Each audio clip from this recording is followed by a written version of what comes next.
Hi! Welcome to my vlog! It's me, January Lee, and I'm Mark Pampan, Camero Vlogger. And bali for today mga kapatid, today is Domingo de Ramos o Palm Sunday, sa Kapampangan ay araw ng Palaspas. Ayan, so palaspasan, sabi nga dito sa Pampanga. So, bakit dinaraos ang Palm Sunday o ang Domingo de Ramos? Kasi sa Bible, mga kapatid, doon kasi may mababasa kayo na pumasok. Ito kasi yung pagpasok ni Jesus sa Jerusalem. So, pumasok si Jesus sa Jerusalem, tapos nakita ninyo or napanood na natin before na yung mga tao, habang si Jesus ay papasok sa Jerusalem, nagsipaglatag po sila ng kanilang mga belong gamit-gamit or mga tela na meron sila. Ayan. So, tapos may hawak po sila mga palaspas or tinatawag nilang mga dahon ng olibo. Ayan. So, ito'y kanilang winawagayway. Ayan. Habang papasok si Jesus, sakay-sakay sa bisiro o sa maliit na kabayo. Ayan. So, simula ng bata ako, sumasali ako actually, nakikilahok ako sa prosesyon ng palaspas. Kasi dito sa amin sa Santa Ana, magsisimula po yung prosesyon sa Santa Ana Central School. Tapos, magbabasbas na doon si Father, tapos maglalakad na ang prosesyon patungo sa parokya ng Santa Ana, Pampanga. Iba't ibang mga palaspas, iba't ibang mga disenyo, mga kung ano-anong palamuti ang kanilang nilalagay sa kanilang mga palaspas. Iba't ibang pagkakagawa, may gawa sa dahon ng buko, may mismong olibo, tapos yung pinaka-palaspas, yung matitinik. Ayan. So maraming ganon, maraming mga uri ng palaspas na kanilang ginagamit or ginagawa sa pagsalubong dito. Ayan. So, ito'y kanilang pinapabless. Ayan. So, syempre. Tapos, after nila itong ipabless, dinalagay po natin, usual yan kung hindi sa pinto, sa bintana. Or minsan naman, dinalagay natin ito sa altar. Kasi kami, ewan ko lang sa iba, pero kasi dito sa Pampanga, kami ay naniniwala na kapag meron ka raw palaspas sa pinto mo or sa bintana mo, ikay malalayo sa kulog at kidlat. Tapos, sa mga masasamang espiritu. Ayan, pagtaboy din po daw sila sa mga masasamang espiritu. Yun yung sabi ng mga nakakatanda na aking naabutan. At hanggang ngayon, yun din yung tumatak sa akin. Ayan. So, walang masama kung maniniwala tayo. Pero mga kapatid, sa ibang lugar po dito sa somewhere here in Pampanga, ayan, like sa Barangay Bahay Pare, Candaba, Pampanga, Catagalugan Region, nagse-celebrate sila ng Palm Sunday o Domingo de Ramos na may prosesyon talaga sila. So may prosesyon po sila ng mga santa. Nandun si Santa Magdalena, Santa Veronica, Santa Jacobe, Salome, Susana, tsaka kung sino-sino pang mga santa. At lahat sila ay nakapambihis na pambahay. Ayan. Tapos may hawak po silang mga olibo or palaspas. Tapos, ang nasa pinakahuli na prosesyon ay ang pagpasok ni Jesus sa Jerusalem. Ayan, so nakasakay si Jesus sa isang bisiro. Yun yung usual na nakita ko nung tumira ako sa Bahay Pare. Then, nakita ko rin yung eksenang ganon somewhere in Baliwag, Bulacan, na meron silang prosesyon na ganon, na ang pagpasok ni Jesus sa Jerusalem. Ayan. So, simula bata ako, laging nakikita na ano pa lang kumbaga gabi bago ang pinaka Palm Sunday, marami nang nagtitinda o nagbebenta ng mga palaspas na iba't ibang klase ng disenyo, iba't ibang klase ng palaspas, at iba't ibang klase ng mga palamuti ang mga nilalagay nila. Ngayon, dahil pandemic, walang nakalatag na palaspas na nagtitinda sa pinakaharap po ng simbahan. Sa mga kapatid, may mga kanya-kanya na lang silang mga dala. Siguro dahil sa lugar nila, maraming mga nakatanim na palaspas. Ayan. So, yung iba naman, may nag-i-sponsor po talaga. May mga gumagawa ng mga palaspas. Tapos ito ay kanilang ibinabahagi sa mga taong magsisimba para sa palaspas o Domingo de Ramos. Ayan. So kung bago ka sa aking YouTube channel, don't forget to like, share, and subscribe. Then follow me to my Instagram, to my Twitter account. It's Jesse Samson, GHESSIESAMSON. Then add me to my Facebook account. It's January. Halika mga kapatid, at samahan nyo ko at tayo ay magsisimba sa parokya ng Santa Ana, Pampanga. At tignan natin kung paano ise-celebrate o idadaos ang Palm Sunday o ang palaspas ngayong araw na to. Halika mga kapatid. A few moments later.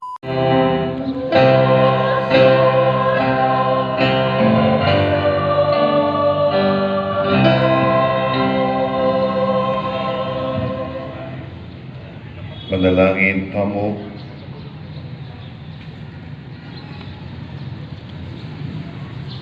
O Diyos sa ipami, kang Jesus anak mo, pakit mo kay kami, ingdalan pa yung tuluking tagumpe, ingdalan ting malugod a pamanyuyo, at ikusang lupa magsakripisyo para king tapat, alang pamangilagan na lugod.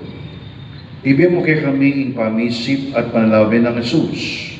Paglabi sa kaming subyong kayaben at lugod e manayang nanumang kabayaran. Iriyaduang ni kapalatana ng Ginoong Jesucristo ang anak mo. Diyos ang mabiyat magari, kambe mo ti Banal Espiritu, metong muking panga Diyos, magaman king alangan ka.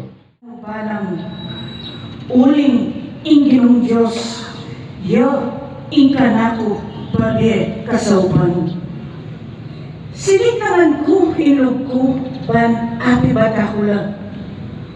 Balo ko, king eko, mila ko, dangalan. Ing amano ng Ginoo. Salamat, King Diyos. Diyos ko, bakit pepaimbulisan mo ko? Bakit pepaimburisan mo ko? Diksab na may nakit ka ko, karyanda ko. Pipiling doring buntog da, at pituya-tuyara ko. Ngalang sasabi, Ginoo, yang kayang penaligan, bakit neni, eno ka papansinan.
Ikaw manatili ang kayo. At kaya ka ang timuri. Pamamasa iba, timaya pabalita at pangkang San Marcos.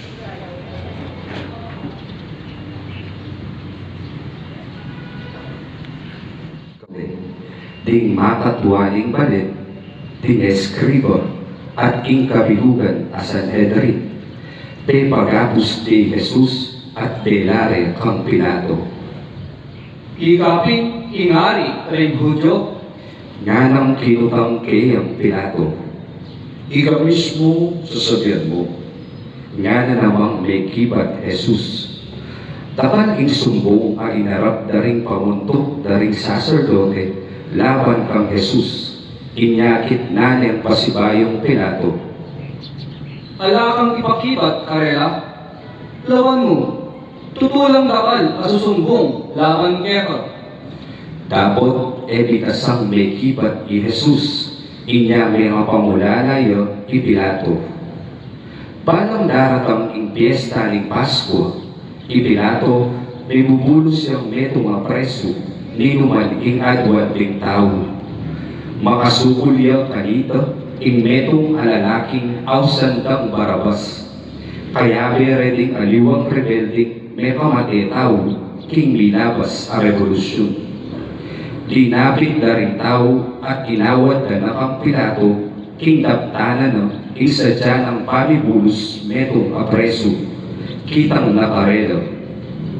Purieng ibulus ko, ingari na rin Hudyo, Malino ng balong Pilato, king pamuntok ting saserdote, inarap de kaya Jesus pauli na ning diriya. Dabot ting pamuntok daring saserdote, silsutan da ring tao, panadwan do king ibarabas yang ipabulos no. Nga ng Pilato. Nung makanyan, nanu ingdaptan ko kaniting ausan yung ari daring Hudyo. Ang rering mapila na taong atsukarin, ngaro. Lawan yu, ausan Elias. Minaiya ing metong kareno, sinoso niya ang aslam ing metong espongha, at tinali ni king punta ning metong akimbu, panipasipsip ni kang Jesus, at nga nang sinabi. Lawan tamo, nung di pa yapin Elias, baling uldas. At kinulisak yang masikan ni Jesus, at may patadya inawa. Dugo tamo po, pang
So ayun nga mga kapatid, ganun nga sineselebrate dito ang Palaspas o Domingo de Ramos o Palm Sunday.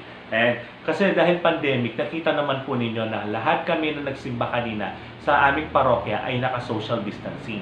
Bawat dun po sa pinaka-plaza namin may mga sign na bilog, mga bilog-bilog na spot kung saan dun tatayo ang bawat isa na magsisimba.